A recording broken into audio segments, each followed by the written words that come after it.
Assalamualaikum warahmatullahi wabarakatuh. Waalaikumsalam warahmatullahi wabarakatuh.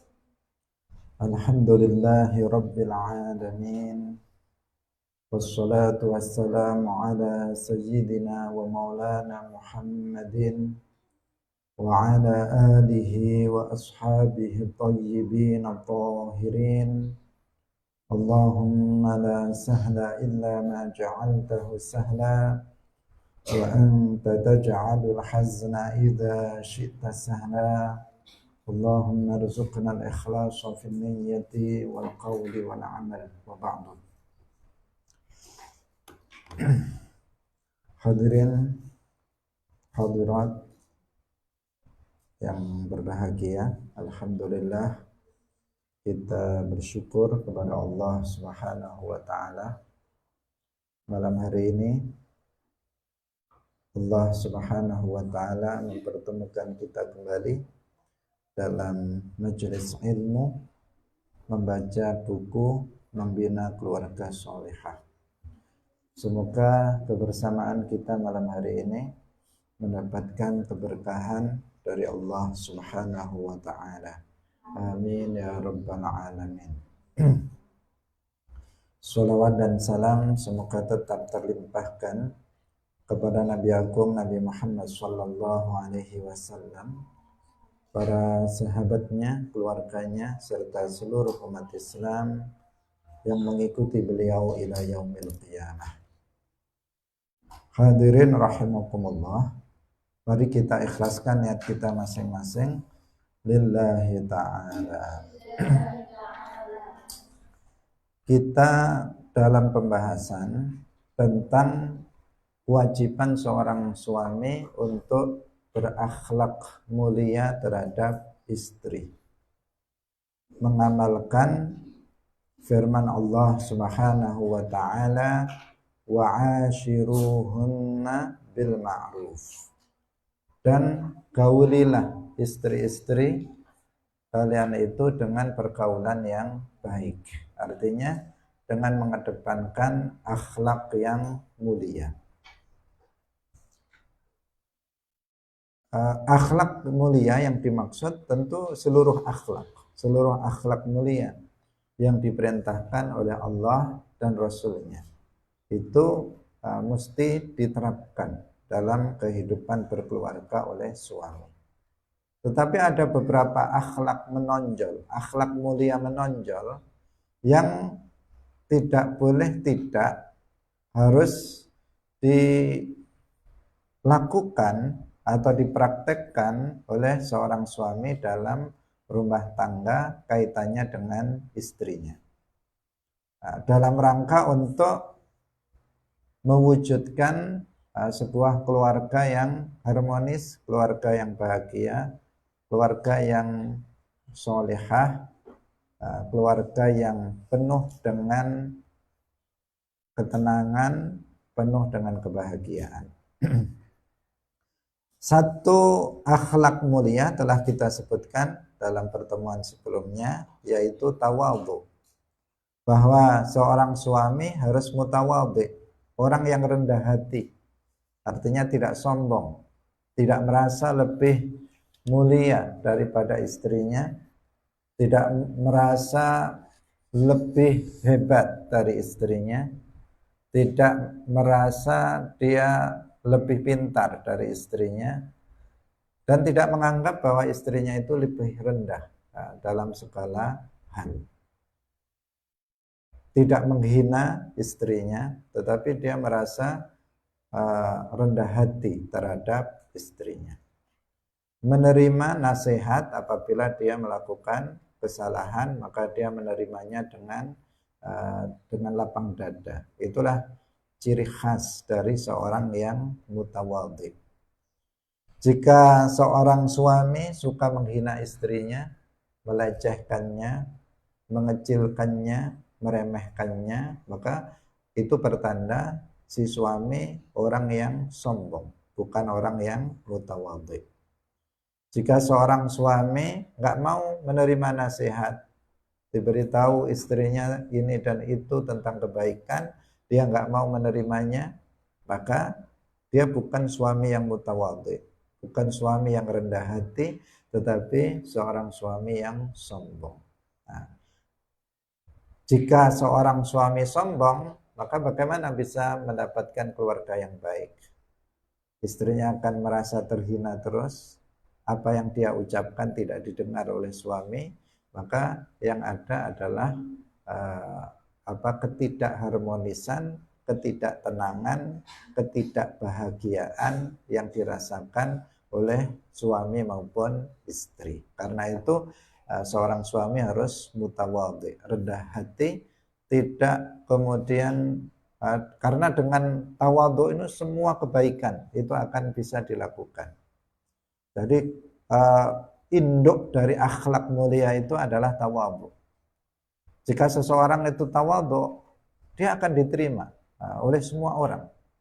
Kalau kita tawadhu bukan hanya dalam keluarga, kita hidup di masyarakat, kalau kita orang yang berjiwa rendah hati, tidak sombong, tidak mudah menghina orang lain, mau menerima nasihat dari orang lain, kita akan mudah diterima. Termasuk dalam kita berdakwah. Nah, kita sebagai seorang da'i, jika kita mutawadhi, maka orang akan menerima kita dengan baik.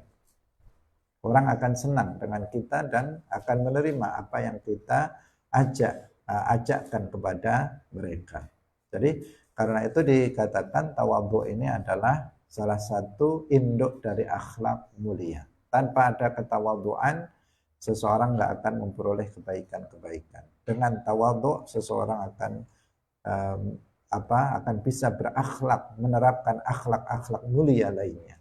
Tapi tanpa tawadhu, maka akhlak mulia lainnya juga tidak akan bisa diterapkan.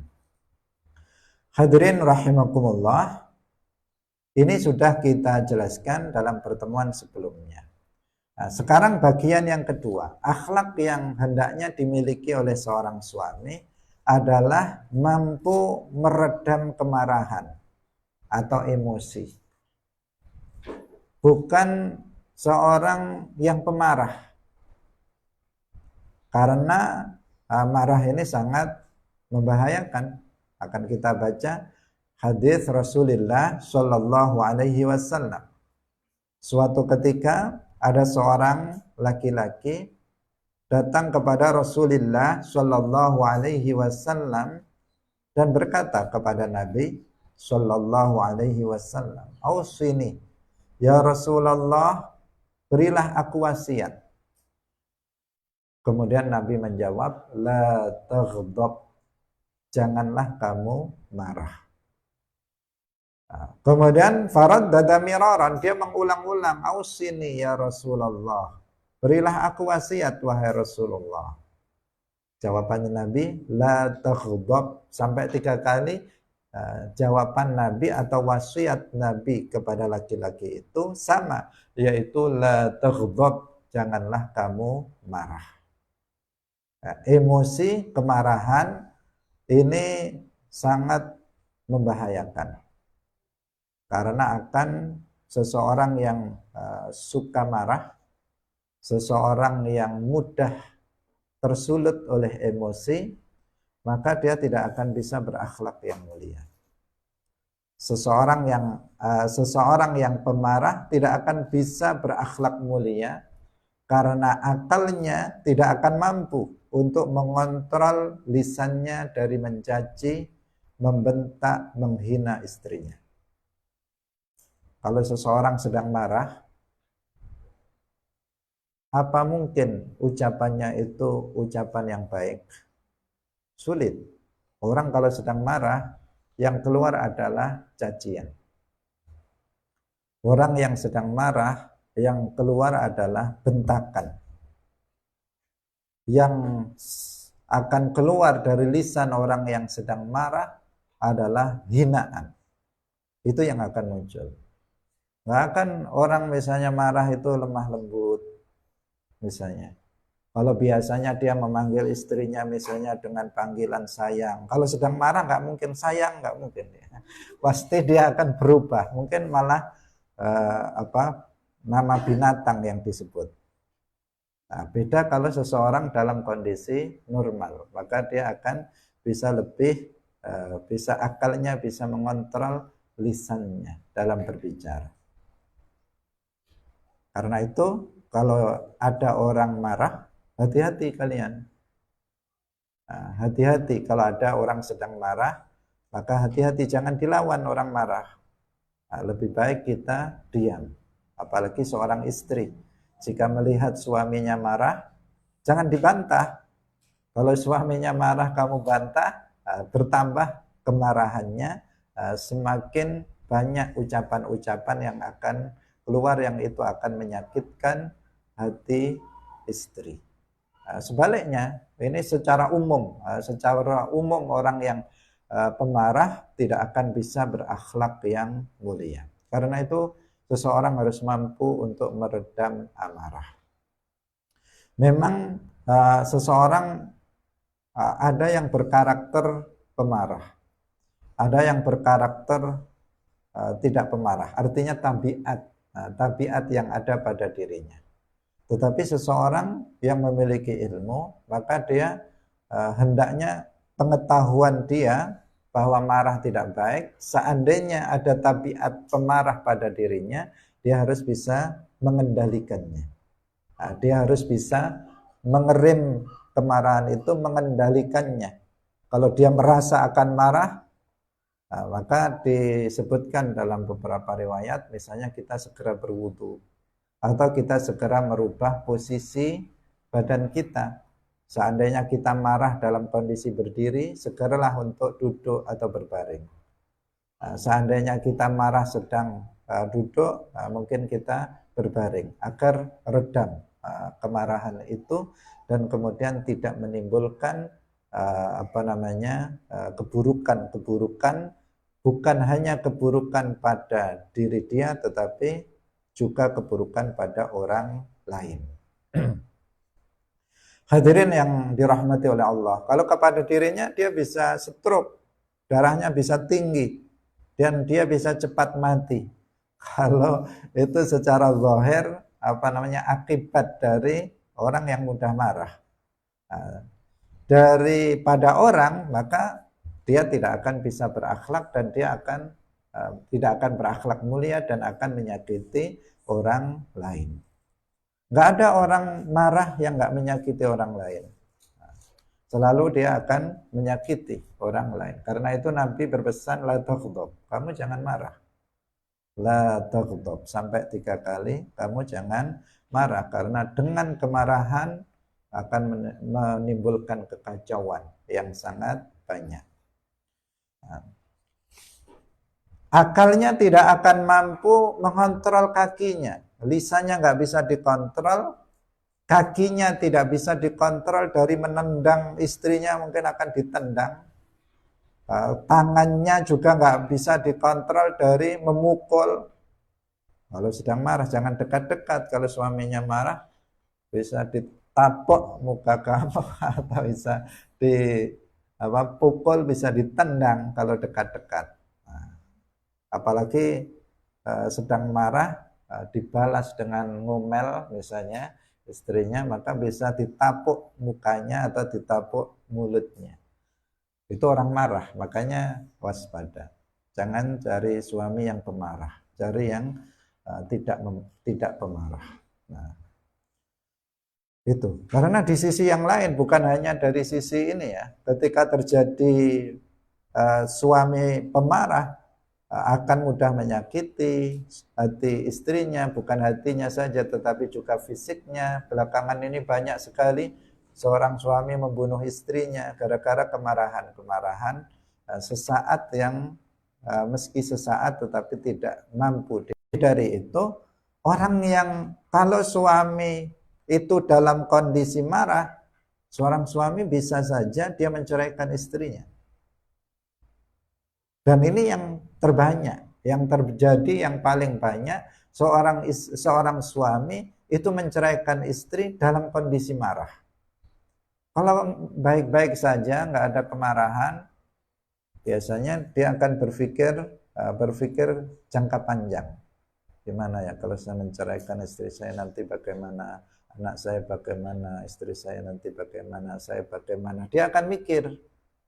Tapi kalau dalam kondisi marah, ini nggak mikir lagi otaknya ini. Langsung dia bilang, kamu saya ceraikan. Kalau bahasa Jawa kamu tak pegat.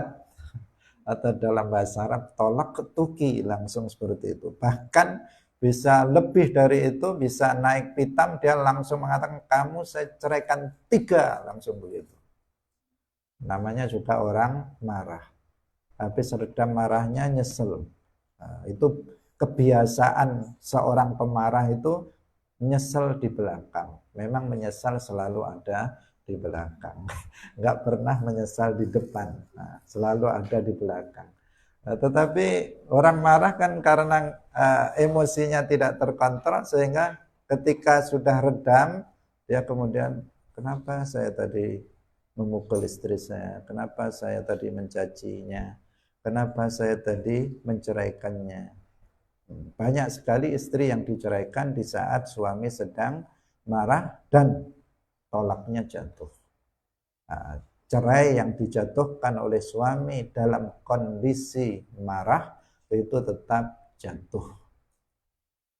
Tetap terceraikan istri itu meskipun dia dalam kondisi tidak normal alias sedang marah. Lebih parah lagi, seseorang yang marah itu dia bisa jatuh pada kekufuran. Bisa jatuh kepada kekufuran. Dia bisa menghina Allah, dia bisa mencaci maki Islam, dia bisa mencaci maki Nabi di saat seseorang sedang marah. Dia bisa menginjak-injak Al-Quran dan seterusnya. Dan itu apa?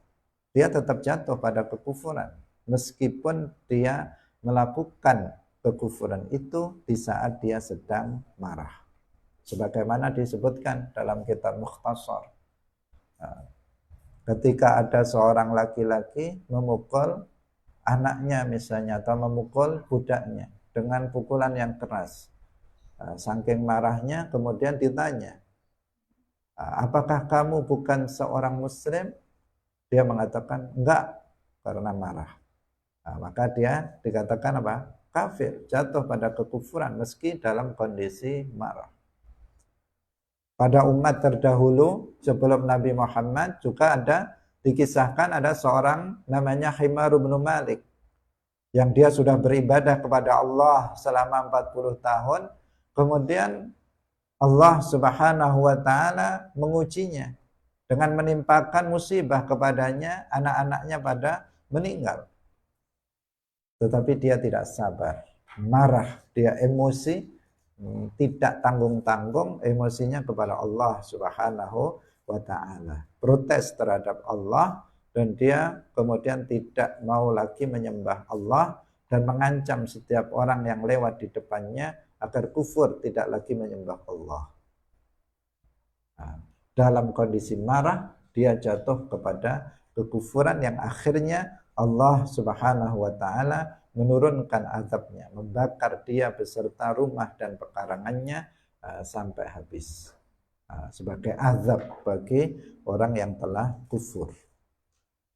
Karena itu bukan main-main, masalah marah ini bukan main-main, harus betul-betul kita mampu untuk meredamnya, dan itu tidak mudah, khususnya bagi orang yang bertabiat pemarah. Kalau orang yang pada dasarnya Allah anugerahi dengan tabiat tidak memarah, tidak mudah marah, dia bersyukur. Dia bersyukur kepada Allah Subhanahu wa ta'ala atas nikmat itu. Tetapi jika seseorang itu tidak dianugerahi dengan tidak mudah pemarah, tetapi justru sebaliknya dia tergolong sebagai seorang yang pemarah, maka dia harus mampu untuk meredamnya. Ilmu yang dia miliki harus mampu untuk bisa meredam emosi yang ada pada dirinya. Dan marah ini, bagaimana cara kita untuk menghilangkannya? Marah pada umumnya itu muncul dari kesombongan yang ada dalam hati. Laki-laki sombong. Kesombongan dalam hati. Itu yang menimbulkan marah. Kenapa? Seringkali seorang suami itu marah kepada istrinya. Bukan istri marah kepada suaminya. Yang lebih sering, ada juga yang istri marah kepada suami. Karena suami dia merasa lebih mulia daripada istrinya. Nggak ada tawadhu, nggak ada yang ada kesombongan dalam hati. Kenapa sering orang tua itu yang marah sama anaknya, bukan anak sama orang tuanya, meskipun ada juga. Karena merasa orang tua merasa lebih tua dan lebih mulia dari anaknya. Kenapa sering seorang guru itu yang marah kepada muridnya, bukan muridnya yang marah kepada gurunya. Meskipun ada juga murid marah sama gurunya. Karena sering guru merasa bahwa dia lebih mulia daripada muridnya. Sehingga ketika disinggung sesuatu hal yang merendahkan dirinya, dia akan muncul marah. Ketika seseorang merasa lebih mulia, kemudian dihina, marah muncul. Ketika orang tua yang merasa lebih mulia dari anaknya, dihina oleh anaknya, maka akan muncul kemarahan itu. Ketika seorang suami yang merasa lebih mulia dari istrinya, kemudian istrinya sedikit menyinggungnya, maka marah akan muncul. Karena itu, agar tidak menjadi pribadi pemarah, hilangkan sombong dalam hati. Hilangkan sombong dari dalam hati. Hilangkan perasaan bahwa kita itu lebih baik dari yang lain. Hilangkan perasaan bahwa orang lain lebih rendah dari kita derajatnya atau dalam hal yang lainnya. Hilangkan itu, niscaya insya Allah kita akan bisa meredam kemarahan itu. Akan marah nggak jadi. Kenapa sih saya marah? Wong saya memang sama, memang dia bilang saya begini, ya memang kenyataannya seperti itu, nggak masalah. Dia bilang saya ini bodoh, ya memang bodoh, gimana lagi. Udah nggak jadi marah. Tapi kalau saya merasa pinter dibilang bodoh, ya akan marah. Ya kan? Misalnya saya dibilang jelek, padahal saya merasa nggak jelek, bisa marah. Tapi kalau ya memang kayak begini saya, ya gimana lagi, nggak apa-apalah. Nggak akan jadi marah. Nah, hadirin yang dirahmati oleh Allah Subhanahu wa Ta'ala, jadi hilangkan sombong, maka kita akan bisa meredam emosi yang ada pada diri kita ketika kita kehormatan kita itu direndahkan oleh orang lain. Hadirin yang dirahmati oleh Allah Subhanahu wa Ta'ala. Jadi seorang suami dia harus penyabar, bukan seorang pemarah. Kemudian yang berikutnya, suami itu hendaknya sabar menghadapi istri. Istri ini perempuan, jadi kadang banyak sekali tingkahnya, sehingga serba salah untuk menangani perempuan ini, serba salah. Lebih mudah menangani laki-laki daripada perempuan. Termasuk di menangani santri putri lebih sulit daripada santri putra. Kenapa? Nah, di sini dikatakan, seorang suami hendaknya bersabar dalam bergaul dengan istrinya. Tidak terlalu keras kepadanya dan tidak terlalu lembek padanya. Kalau menghadapi perempuan, suami menghadapi istrinya, maka jangan terlalu keras dan jangan terlalu lembek. Nggak bisa dua-duanya, harus tengah-tengah. Kalau terlalu keras akan pecah, kalau terlalu lembek ya nggak berubah, dia akan semakin menjadi-jadi. Nah, karena itu harus dipilih jalan tengah dalam menghadapinya. Rasulullah Shallallahu Alaihi Wasallam bersabda, "Istausu bin nisa'i khairan, fa innal mar'ata khuliqat min dhila'in, wa inna a'waja ma fi dhilai a'lahu, fa in dhahabta tuqimuhu kasartahu, wa in taraktahu lam yazal a'waj, fastausu bin nisa." Berbuatlah baik kalian kepada para perempuan, karena seorang perempuan diciptakan dari tulang rusuk. Dan sesungguhnya tulang rusuk yang paling bengkok adalah yang bagian atasnya. Jika engkau berusaha meluruskannya, yang bengkok itu kamu luruskan, maka engkau akan memecahkannya. Kalau terlalu kamu bengkokkan begini, maka akan patah tulang itu. Dan jika engkau biarkan saja, enggak kamu luruskan, kamu abaikan, kamu biarkan, maka ia akan tetap bengkok. Oleh sebab itu, berbuat baiklah kepada para wanita. Artinya harus sabar seorang suami kepada istrinya.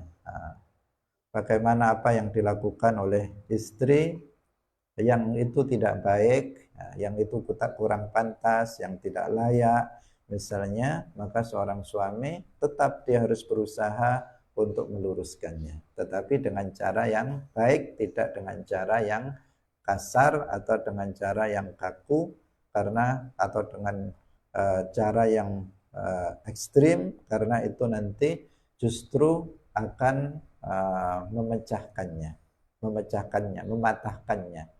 bukan kebaikan yang didapatkan, justru nanti patah. Kalau sudah patah, udah. Perempuan itu kalau sudah patah, udah repot.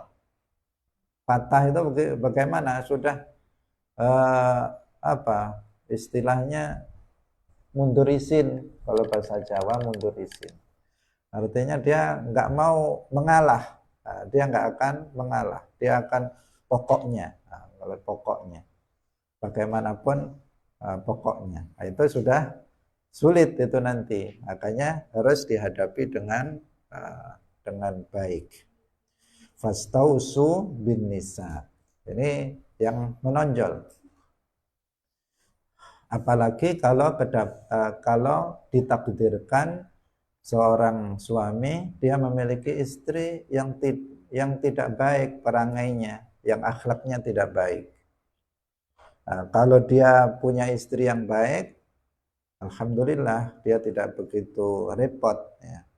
Tetapi kalau dia mendapatkan istri yang kurang baik, akhlaknya, perangainya, maka disinilah yang dibutuhkan kesabaran dari suami. Semua orang menginginkan mendapatkan istri yang baik, yang sholihah.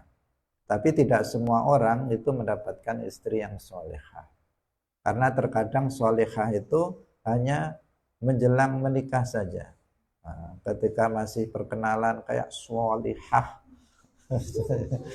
Jadi bukan hanya sholihah.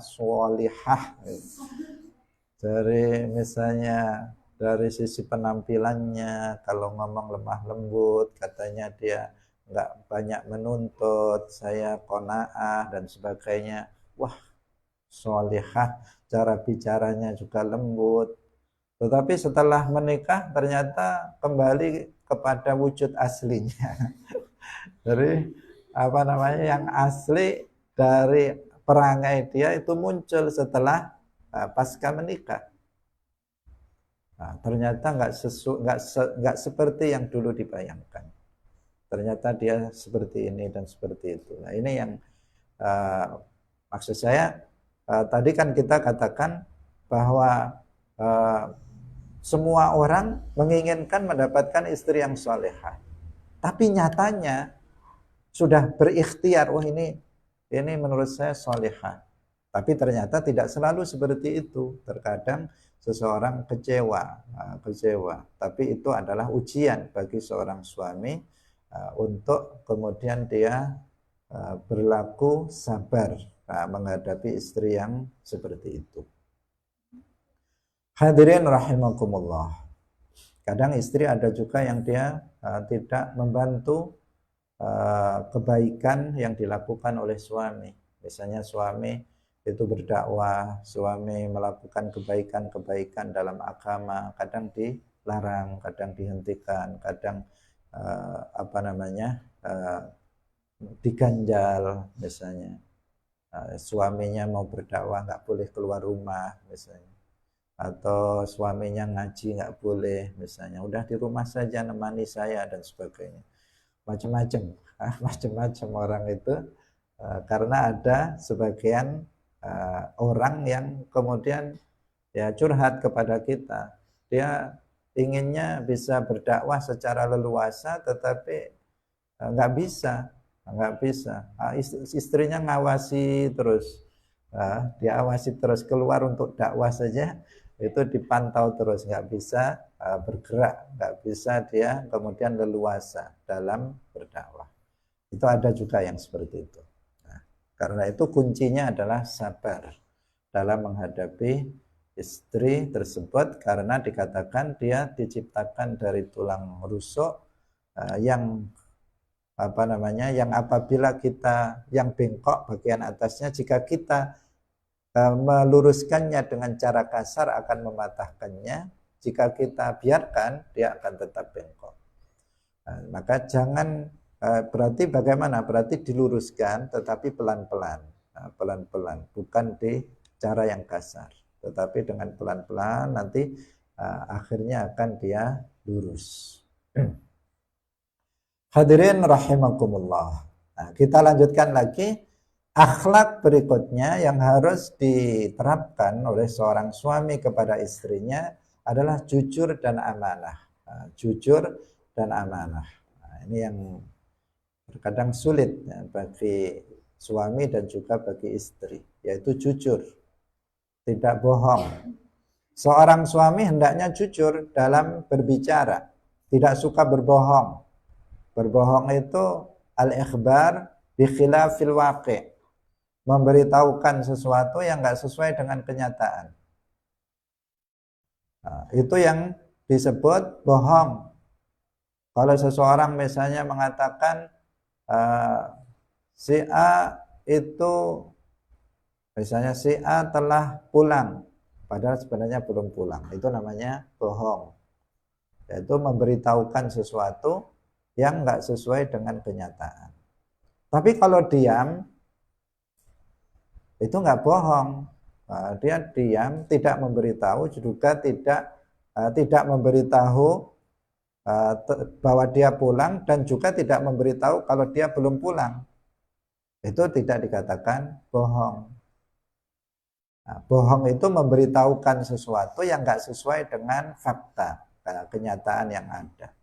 Berbohong itu haram, jelas ya. Dalam kondisi apapun berbohong itu haram. Hanya dalam sedikit masalah yang itu dibolehkan, tetapi secara umum berbohong itu adalah haram. Rasulullah Shallallahu Alaihi Wasallam bersabda, la yasluhul kadhib fi jiddin wala fi hazal.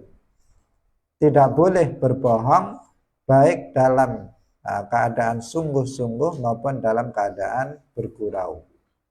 Sungguh-sungguh berbohong nggak boleh, dalam kondisi bergurau kemudian berbohong nggak boleh.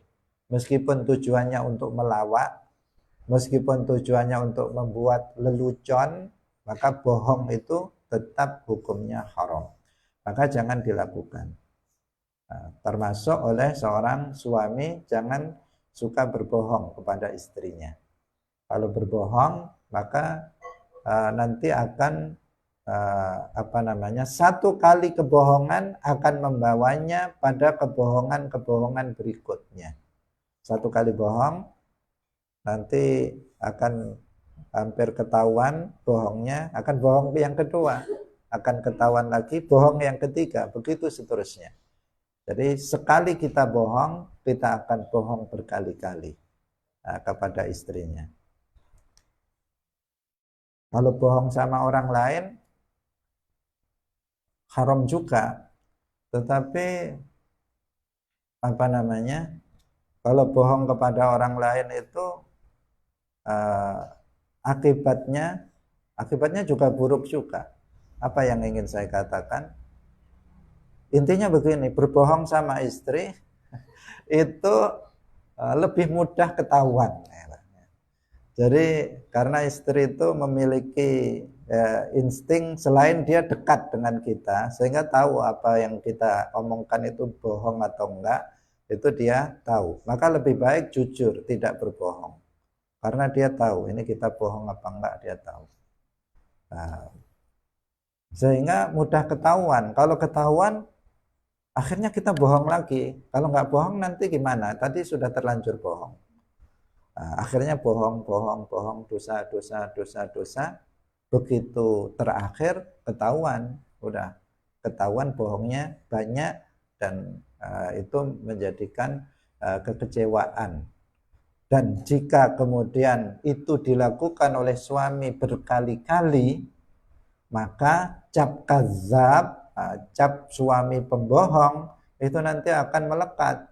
Kalau sudah melekat, istri tidak akan hormat lagi, istri tidak akan percaya lagi, istri tidak akan menghormati suaminya lagi. Kalau itu terjadi, maka habislah keluarga itu. Nah, itu awalnya di situ. Nah, kebohongan. Jadi kalau memang kebohongan terlalu sering, di dalam hadis dikatakan apa? Dikatakan bahwa seseorang itu kalau senantiasa berbohong, maka yuktab indallahi kadzaban. Kalau seseorang itu senantiasa jujur dalam berbicara, maka yuktab indallahi siddiqan. Seseorang itu kan seseorang itu dijuluki itu kan dengan kebiasaannya. Orang ini nggak pernah marah, maka dia bilang dia penyabar. Seseorang itu selalu jujur dalam berbicara, maka dia mengatakan dia adalah siddiq. Dia suka marah, maka dia pemarah. Dia berkali-kali ketahuan mencuri, maka dia dikatakan pencuri. Kalau sekali mencuri tidak disebut pencuri, tapi kalau sudah berkali-kali jadi profesi, maka dia dikatakan pencuri. Jadi seseorang dilihat dari kebiasaannya. Nah, kemudian dia akan dicap dengan kebiasaan dia. Nah, kalau seseorang suami kemudian bohong, kemarin bohong, sekarang bohong lagi, besok bohong lagi, pagi tadi bohong, siang ini bohong, sore nanti bohong lagi, malam bohong lagi, bosen lah istrinya, bosen, akhirnya dia bilang suaminya memang suami pembohong. Kalau sudah seperti itu, apapun yang diucapkan, kemudian kalau sudah kecap, sudah cap itu sudah sudah dihukumi sebagai suami pembohong, maka sudah nggak ada kepercayaan istri terhadap suaminya, nggak ada penghormatan lagi. Nah, jika seperti itu yang terjadi, maka semuanya akan rusak.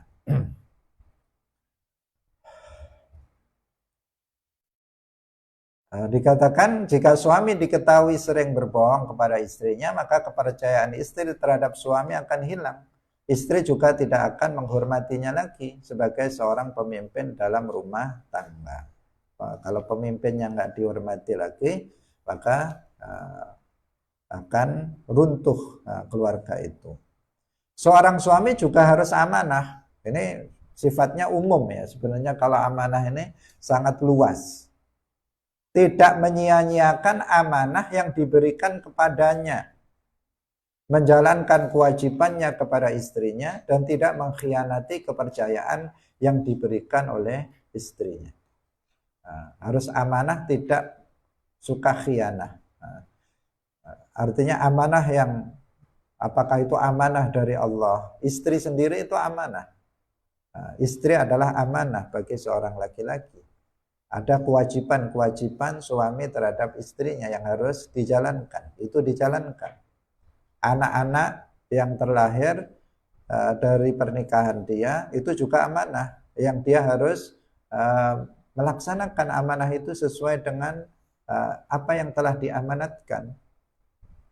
harta juga amanah, dan seterusnya. Banyak sekali amanah yang harus ditunaikan oleh seorang laki-laki dalam berkeluarga secara khusus di sini dan secara umum. Secara umum amanah itu ditunaikan, apalagi amanah yang berupa perintah beribadah kepada Allah Subhanahu wa ta'ala. Iman, ibadah kepada Allah itu bagian dari amanah yang harus dijalankan oleh seorang muslim secara umum, ya. Secara khusus di sini seorang istri. Hadirin rahimakumullah, yang berikutnya akhlak yang harus dikembangkan dan diterapkan oleh seorang suami adalah tidak banyak bicara. Suami jangan banyak bicara. Nggak pantas juga laki-laki banyak bicara. Meskipun perempuan juga nggak pantas banyak bicara. Jadi seperti yang sudah kita tahu bahwa kesalahan manusia itu kebanyakan berasal dari lisannya.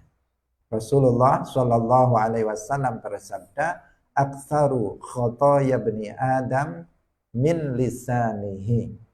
Kebanyakan kesalahan dari anak Adam, yakni manusia, itu dari lisannya. Berarti semakin seseorang banyak bicara, semakin banyak salahnya. Semakin sedikit seseorang berbicara, semakin sedikit salahnya. Nah, itu logikanya seperti itu. Semakin kamu banyak bicara, semakin banyak kesalahan yang kamu buat. Semakin sedikit kamu berbicara, maka semakin sedikit kesalahan yang kamu lakukan. Man kana yu'minu billahi wal yaumil akhir falyaqul khairan aw liyasmut.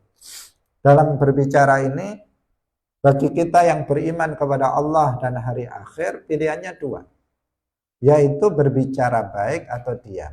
Jika kita bisa berkata yang baik, maka ucapkanlah, karena itu akan bisa melahirkan pahala indallah nanti pada hari kiamat. Tetapi apabila kamu tidak bisa berkata yang baik, maka diamlah. Diamlah agar kamu bisa selamat.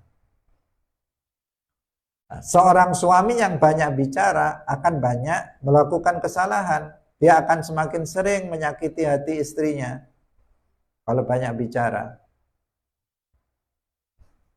Dengan ucapan-ucapannya dia akan sering menyakiti hati istrinya. Terkadang seorang suami mengucapkan kata-kata yang sebenarnya tidak menyakitkan jika disampaikan dalam kondisi normal. Namun perkataan itu bisa sangat menyakitkan apabila suami menyampaikannya di saat tidak normal. Ketika normal dia ngomong biasa, istri nggak sakit hati. Tapi dalam kondisi istri sedang bunek kepalanya, sedang banyak pikiran, sedang sedih, kemudian suaminya nggak tahu atau tahu tetapi lisannya tidak dikontrol dalam berbicara, akhirnya keluar ucapan yang sebenarnya tidak ditujukan untuk menyakiti istrinya, tapi bisa menyakitinya. Ada kalanya memang ucapan itu memang menyakitkan. Artinya lisan ini harus dijaga biar selamat. Ini hampir dekat dengan yang tadi, kunci akhlak mulia selain meninggalkan marah itu adalah tidak banyak bicara. Taklilul kalam, mempersedikit bicara. Nah, cobalah kita tidak banyak bicara. Bicara kalau baik-baik saja. Kalau nggak baik, nggak usah diucapkan, karena setiap yang keluar dari lisan kita semuanya dicatat oleh malaikat. Wa ma yalfizu min qaulin illa ladaihi raqibun atid. Apa yang terucap dari ucapan yang diucapkan oleh lisan kita itu semuanya ada raqib atid yang mencatatnya. Nah, Sehingga seseorang harus senantiasa berpikir sebelum berbicara. Apakah ucapan saya ini sesuai dengan syarak atau enggak? Jika tidak bertentangan dengan syarak, ada manfaatnya atau tidak? Terus kalau misalnya ada manfaatnya, apakah ucapan ini nanti bisa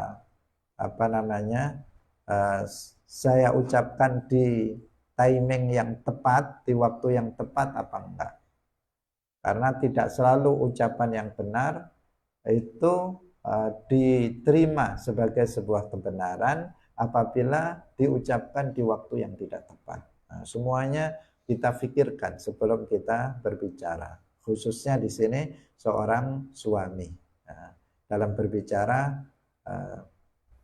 harus bisa dia mengendalikan agar tidak mudah menyakiti istrinya dengan lisannya. Semakin banyak bicara, semakin sering dia menyakiti istrinya. Hadirin rahimakumullah, yang menjelang akhir, yaitu husnudzon. Husnudzon artinya berprasangka baik. Berprasangka baik kepada istri. Seorang suami harus mengedepankan prasangka baik, husnudzon terhadap istri. Jika suami mendengar berita tentang istrinya yang tidak baik, hendaknya dia bertabayun, bertanya secara langsung kepada istri, tidak langsung menjustifikasi istri, menghukumi istri dengan hanya berdasarkan rumor tersebut. Gosip, hanya dengar-dengar gosip istrinya begini, langsung dijustifikasi, dihukumi, oh istri saya begini. Enggak, husnudzan dulu, prasangka baik dulu kepada istrinya, kemudian dilakukan tabayyun, ditanya tentang yang sebenarnya. Karena namanya berita itu apa? Yahtamilu as-sidqa wal kadzib. Itu mengandung kemungkinan benar dan salah. Dan apabila sebuah berita terkadang meskipun pada asalnya itu benar, itu terkadang kemudian bertambah ketika berpindah dari satu mulut ke mulut yang lain. Nah, ketika misalnya yang melihat itu satu orang, misalnya dia melihat saya melakukan A misalnya, yang tidak baik, kemudian kamu memberitahukannya kepada orang kedua, mungkin masih sama, ditambahi sedikit. Nanti si ini nyampaikan lagi ke sampingnya, itu sudah nambah 2 sedikit atau agak banyak. Nah, nanti ketika sudah sampai ke orang yang ke-10 atau orang yang ke-50, itu bisa sama sekali tidak sesuai dengan fakta. Sudah bertolak belakang dengan fakta. Nah, jadi sering seperti itu orang menambah-nambah sesuatu yang tidak sesuai dengan kenyataan yang sebenarnya. Karena itu harus waspada, jangan mudah percaya terhadap sebuah berita, apalagi beritanya medsos, media sosial, apalagi beritanya hanya katanya, tidak ada sumber yang valid, yang jelas. Harus bertanya. Ya ayyuhalladzina amanu in ja'akum fasiqun binaba'in fatabayyanu. Nah, jika ada orang fasik datang kepadamu, datang dengan membawa berita, maka kamu harus tabayyun dulu. Yang bawa orang fasik, bisa jadi dia berbohong. Nah, Rasulullah Shallallahu Alaihi Wasallam bersabda, "Iyyakum wadh-dhanna fa inna dhanna akdzabul hadis." Jauhilah berprasangka, karena berprasangka adalah ucapan yang paling bohong. Prasangka buruk yang dimaksud itu akan bisa menampilkan konflik dan pertengkaran di antara suami istri. Jika suami selalu berprasangka buruk terhadap istrinya, istrinya juga selalu berprasangka buruk kepada suaminya, maka kehancuran yang akan terjadi di antara keduanya. Karena akan saling tuduh-menuduh, yang dituduh nggak mau dituduh karena merasa nggak melakukannya. Akhirnya apa? Akhirnya terjadi pertengkaran di dalam rumah tangga. Terakhir tawakul. Tawakul ala Allah, bertawakal kepada Allah. Seorang suami harus bertawakal kepada Allah. Tawakal artinya menyerahkan segala urusan kepada Allah, baik dalam urusan rizki, hidup, kesehatan, keamanan, dan lainnya. Suami yang tidak tawakal dalam urusan rizki, dia bisa melakukan hal-hal yang diharamkan dalam mencari rizki. Padahal rizki yang haram tidak akan bisa membawa keberkahan rumah tangga. Rumah yang tidak ada keberkahan dan kebaikannya, maka seluruh anggota keluarga itu tidak akan merasakan ketenangan dan kebahagiaan meski berlimpah harta, benda, dan kekayaan.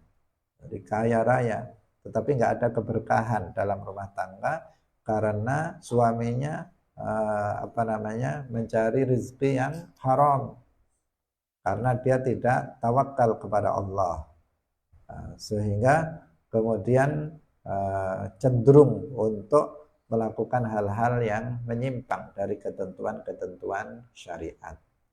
Jadi kita tawakul ini secara umum hukumnya wajib, termasuk kewajiban hati. Kita pasrahkan semua urusan rezeki kita, urusan keamanan, urusan kesehatan, urusan hidup, mati, semuanya diserahkan kepada Allah Subhanahu wa taala, karena memang Allah Subhanahu wa taala yang menciptakan manfaat dan juga yang menciptakan mudarat.